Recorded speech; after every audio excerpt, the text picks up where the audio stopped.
Gracias, Martín. Seguía las cosas que decía Roberto y Daniel antes acerca del debate, acerca de la cultura. Y es un debate que siempre nos convoca y nos produce un conjunto de reflexiones que a veces no coincidimos, porque el tema acerca de la cultura y la batalla cultural tiene un abordaje artístico y tiene el abordaje desde el lado político, del poder, que tiene que ver justamente con la construcción de miradas comunes, de visiones comunes, compartidas, acordadas. Y a esa parte de la batalla cultural es eso que yo me acuerdo allá en el 2003-2004, ya Lilita decía que Néstor se la pasaba haciendo hegemonismo. En el 2003-2004, voy a decir, si ni siquiera arrancamos. Incluso yo también recuerdo en ese sentido, por ejemplo, a mi madre, hija de peones de estancia con cuarto grado incompleto, porque al cuarto grado tenían que ir a cuidar a los hijos de los dueños y administradores, esas grandes instancias del sur de Córdoba. Y ella me decía, dice, yo veo claramente, dice, que Cristina habla bárbaro. Pero yo lo entiendo más a Néstor. Yo lo entiendo más a Néstor porque viste que Néstor te cierra el ojo, dice, te sonríe, mira para el costado. Y yo le decía, pero Rosita, le digo, pero vos viste lo que es Cristina, y Cristina te explica todo, de punta a punta. El relato es un relato. Sí, dice, sí, eso se nota, dice, tremendamente, dice, pero viste que Néstor te... con el dedo. Y en eso yo quería de alguna manera recuperar que la vida en sociedad y los seres humanos somos todos comunicadores. Y hay una multiplicidad de modos de comunicar, y esto que recuperaba Daniel también es una de las grandes formas de la comunicación, que es el arte. Y aquellos que dirigimos a lo mejor también centros de investigación y hacemos un libro, hasta que alguien no lo convierte en una pintura, son muy pocos los que lo leen. O una canción, digamos. Nosotros los que militamos allá en Rosario con el ángel de la bicicleta, en realidad todo el mundo conoce al ángel de la bicicleta de León, pero somos muy pocos los que convivimos allá en San Martín Sur, en Las Flores Sur, en Rosario, profundamente. E incluso el ángel de la bicicleta en esa canción, en ritmo de cumbia villera, es mucho más conocida y tiene una capacidad de comunicación que exalta aspectos de lo que fue el compañero, que tenía otros tantos. Pero comunica los aspectos que de una manera uno requiere que emulen los compañeros, los militantes, aquellos que no son militantes pero son compañeros y que tienen una dedicación, digamos, distinta. Entonces uno dice, esta batalla que dimos por la ley de medios, y Martín decía, porque nos tocó ir a Mendoza juntos. Le tocó porque él estaba en la presidencia de la Nación, reunido en una reunión donde nos habían sacado de lo que eran las audiencias y nos mandaron a Mendoza, seguros que ganaban en Mendoza, ellos. Y de ahí fuimos y movimos todos los compañeros. Y me acuerdo ese día, eran las 12:45 de la mañana, había empezado a las 8:30 la audiencia, y a las 12:45 aún seguían hablando los de ellos. Y me acuerdo que Vila llegó a la 1:10 para hacer uso de la palabra en un escenario ganador, victorioso, y cuando llegó a la 1:10 nosotros habíamos logrado ya torcer la tendencia, y de ahí en más todo fue nuestro. Porque en realidad cuando también habla la calle, cuando la calle aparece, no hay modo que la victoria no sea nuestra. Ahora, las instancias de medios, las instancias compañeras de medios y la calle y los compañeros en la calle se retroalimentan. Pero el oponente financiero, el partido financiero, el monopolio mediático financiero le teme a la calle. ¿Cómo será que le teme a la calle? Que cuando ellos empezaron a pensar, y hay trabajos, lo sabrá Roberto, digamos ya, incluso en los análisis del consenso de Washington, que trabajan el tema de cómo vamos a hacer nosotros, el 0,47% que somos los dueños de las acciones clase A, que controlan de alguna manera el 42% del total de los dineros que circulan en el mundo. ¿Cómo vamos a hacer con las elecciones cada 2 años? Es imposible que el 0,47%, es decir, vamos a hacerlo fácil para las matemáticas, por eso nos pasan los sociólogos, ¿viste? De número hasta ahí. Entonces, el 1%, ¿cómo hacemos para ganarle al resto? Para imponerle nuestros propios intereses hoy que excluyen más que nunca. Dice, porque está bien, nosotros somos el 1%, con tanto nuestra alta gerencia somos el 4%. Si sumamos también a lo que se llaman los grandes rentistas que vendieron sus campos y sus fábricas y se pasaron a accionistas clase ordinaria, no preferida, por lo tanto cobran después de que hicimos la contabilidad, por lo tanto cobran lo que nosotros queremos. Sumamos este otro 1% y a los medianos rentistas financieros sumamos un otro 2%, y así haciendo cuenta, con los grandes propietarios llega más o menos al 12%. Era poco, para ganar las elecciones poco. Y dicen ellos, nosotros siempre nos convino una monarquía. No sé por qué en 1789 se nos ocurrió hacer lo que hicimos. Y allá en 1810, si nosotros hubiéramos dejado pasar las invasiones inglesas de 1806 y 1807, pero no, nos enfrentamos entre fracciones de propietarios, de grandes propietarios, y mirá lo que se nos viene arriba. Y entonces empezaron a pensar cómo volver de lo que se llama la república democrática, que se vuelve cada vez más popular, y es imposible parar lo social y lo popular que se viene en términos de república. Empezaron a pensar algo de cómo hacemos que la vida transcurra, particularmente la vida política, la que define, transcurra por un terreno, por un andarivel, donde las grandes mayorías populares solo sean espectadores. Y encontraron que esa vía y ese andarivel no es la calle. Ya lo habían visto en innumerables, con San Martín, con Rosas, con Dorregos, incluso con Irigoyen, con Perón ni te cuento. No quieren ni hablar del 17 de octubre, lo prefieren sacar del almanaque. Incluso allá en los rosariazos, en los cordobazos. Ellos saben perfectamente que la calle es una vía y un andarivel que le es ajeno. Entonces pensaron en el terreno audiovisual. Dice, el terreno audiovisual es un terreno de no masas, de no pueblos, de no sujetos históricos. Es la imposibilidad del sujeto histórico. Pero ese terreno es un terreno propio a las oligarquías financieras globales.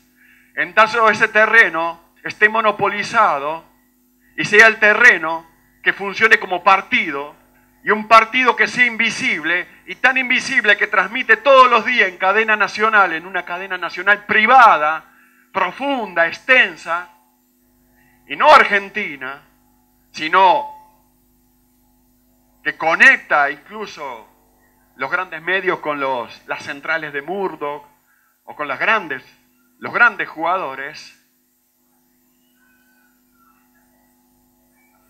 transmite en cadena todos los días Y nosotros en algún momento incluso llegamos a desconfiar que Cristina habla demasiado por cadena nacional. Y a veces ni siquiera habla una vez por día en cadena. Y esa es la batalla de la ley de medios. Una de las tantas aspectos de la batalla de la ley de medios. Digo sin desarrollarlo porque hay una cosa que ya la había desarrollado Martín en aquella lucha contra la CIP. Digo, la batalla por la ley de medios en el aspecto que yo a lo mejor la trabajo, tiene que ver con la desarticulación de ese partido, del partido financiero, que es un partido mediático financiero, porque entre tanto ellos lograron mantener el monopolio de la política como política mediática, como terreno en donde se dirime las cuestiones del poder, de la política y de la participación, ellos eran seguros ganadores. Y uno habla de la batalla del 2009, de la ley de medios. En aquel agosto, donde Cristina nos dice, bueno, vamos a ver, vamos a ir para adelante con esto. Y vamos a llevar el proyecto de ley, el anteproyecto de ley de la Casa Rosada al Parlamento. Pero tienen que ser 7.000. La columna no puede tener menos de 7.000. ¿Cierto, Martín? Juntando primos, tíos, sobrinos, extraviados y halladitos, no llegamos a 5.000. En las primeras sesiones importantes de diputados,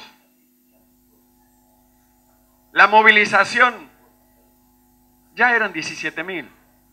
Y lo que teníamos capacidad de movilización, certeramente, nos acordábamos de aquellos 5.000.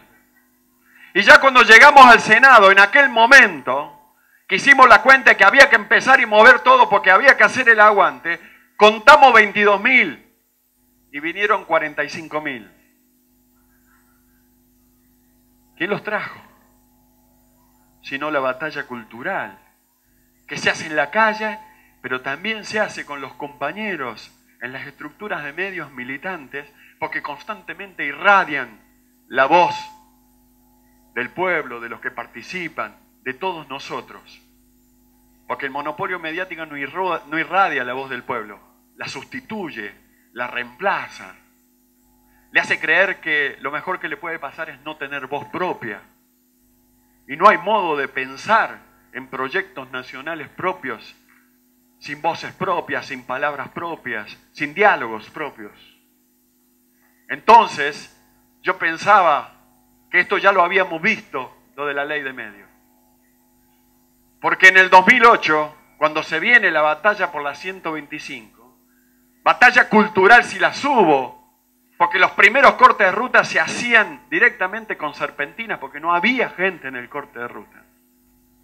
Fue un hecho mediático, organizado por el partido mediático, y esa mesa de enlace de los grandes exportadores financieros, porque era de los 4 grandes exportadores, alguien dijo que era de la sociedad rural. No es un jugador con peso. Cada vez que ellos hicieron una plaza, por ejemplo la de Rosario, con 250.000, Néstor respondía con otra plaza, con otra movilización. Y cuando ellos hicieron la de, aquí la de España, puede ser, el monumento a los españoles, cerca de la rural, de la sociedad rural impaga, del predio impago, Néstor le vuelve a responder con la calle. Y hacia el final, cuando ellos habían tocado su techo de 200.000 movilizados, nosotros nos acercábamos a esos 200.000 movilizados como piso. Estábamos rearticulando nuestro piso, aquel que se desarticuló a partir del 24 de marzo del 76. Porque nosotros sabemos en aquella Ezeiza del 73 que ya éramos millones. Y somos millones. Entonces, digo, comunicaba Néstor y sabía comunicar diciendo la política a la calle. Volvemos a la política por la calle. Y de ahí también recuperamos los medios. Sabiendo además que recién a fines del 2008 nos hicimos con los primeros instrumentos para financiar políticas propias. El tema de los fondos de pensión y jubilación, Aerolíneas Argentinas, que era de alguna manera más un símbolo, y después la batalla por lo que fue el Banco Central. Entonces, uno cuando piensa el momento en que los encontramos hoy, y yo lo escucho a Gabriel Mariotto, cuando comunica, corta aguas. Gabriel tiene esa particularidad, el vicegobernador. Corta aguas. Es que las aguas están cortadas. En un trabajo de investigación que estoy haciendo acerca del kirchnerismo y la dialéctica de la profundización, o es kirchnerismo o es antikirchnerismo, y acá recupero lo que decías vos, Martín. Y el kirchnerismo, si bien tiene en su columna vertebral al peronismo que es kirchnerista, al peronismo que es kirchnerista y es Proyecto Nacional, y es Pulqui, y es Fray Luis Beltrán en 1813, con las fábricas de ciencia y tecnología de alto valor agregado, que son las únicas que tienen perspectiva de pleno empleo y de defensa estratégica de proyectos. Y convoca, esa columna vertebral convoca un conjunto de identidades anteriores a sintetizarse en nuestra nueva identidad. Perón hizo lo mismo. El peronismo, que nace el 18 de octubre, porque el 17 todavía no le habían puesto nombre. Viste que primero se pare y después se le pone nombre cuando se lo inscribe. También sintetizó una multiplicidad de identidades y su columna vertebral, ese irigoyenismo forjista de Jaureche y todos esos que venían ahí. Y eso es de alguna manera la batalla cultural en la que estamos, los desafíos que tenemos. Nuestro es, más del 80% de la población necesita del proyecto nacional, porque es el único que lo incluye, el único que piensa y siente en él. En esa batalla cultural estamos, y en esa batalla cultural debemos estar y ganarla. Hicieron el golpe del 55 porque Perón sacaba cerca del 57-58% en las elecciones del 56. En el 24 de marzo del 76 hacen el golpe porque volvíamos a ganar. En medio del quilombo volvíamos a ganar por paliza. Entonces, compañeros, apuntando a las propuestas y a un minuto que me queda, digo, me parece importante trabajar estos dos aspectos. El mundo de los comunicadores y de las estructuras de comunicación audiovisual y radial, particularmente pensando no solamente en la pauta, sino en una plataforma pública de sostenibilidad, para que también podamos trabajar esa plataforma pública no solamente en sostenibilidad financiera, sino en sostenibilidad tecnológica y en sostenibilidad en términos de fortalecimiento de las capacidades y los valores. Y el otro aspecto me parece importante son aquellos que somos comunicadores, pero estamos del otro lado. Digamos, no estamos generalmente en el emisor audiovisual y radial, y que me parece que es importante pensar en un programa de fortalecimiento de participación comunitaria y popular, tratando de consolidar todo lo de comunicador, todo lo de periodista, todo lo de investigador que hay en nuestro pueblo, todo lo de creación militante y permanente que hay en nuestro pueblo. Gracias, compañeros.